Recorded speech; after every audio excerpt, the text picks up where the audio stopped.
मैं हूं आपका दोस्त लक्ष्मीकांत मिश्रा।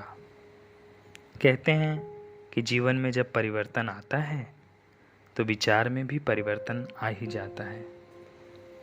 आज की हमारी कहानी है परिवर्तन और विचार।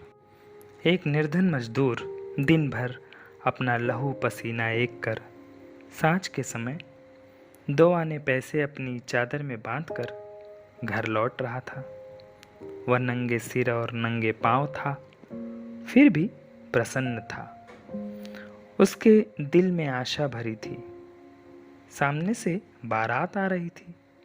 मजदूर सोचने लगा, कभी मेरी भी शादी होगी, मैं भी बाजे गाजे के साथ दुल्हन लाऊंगा। तभी किसी ने हाथ पकड़ कठोरता से उसे ढकेलते हुए कहा, एक तरफ हट। मजदूर के ब्याह की कल्पना मिट्टी में मिल गई।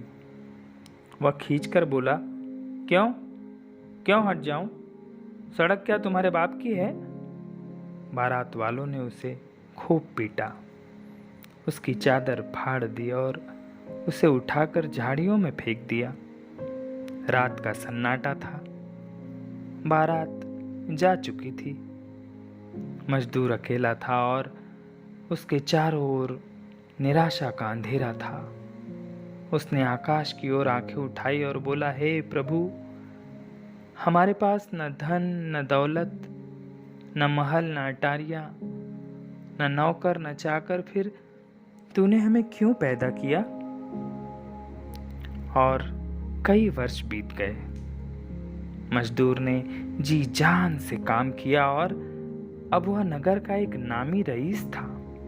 उसके पास विशाल महल, दास दासियां, घोड़े, पालकियां, सब कुछ था। एक दिन सांझ को पालकी पर सवार वह घर लौट रहा था कि अचानक पालकी रुक गई। उसने पूछा, पालकी क्यों रोक दी?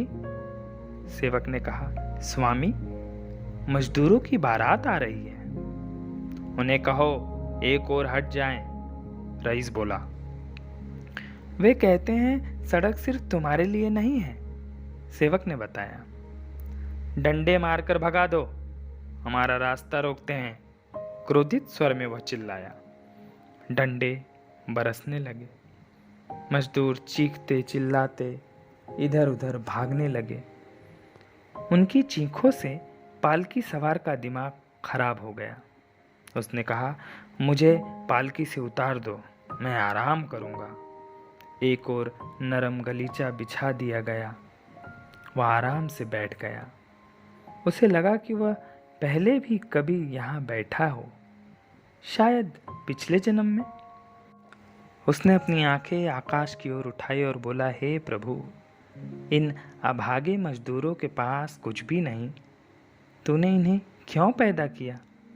क्या सिर्फ इसलिए कि ये हमारे रास्ते का रोड़ा बने और हमारा समय नष्ट करे?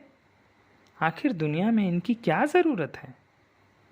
सोचिए मेरे दोस्तों, इस कहानी पर विचार कीजिए और लाइक कीजिए, शेयर कीजिए। फिर मिलूँगा अगली नई कहानी में, क्योंकि ध्यान है तो ज्ञान है। धन्यवाद।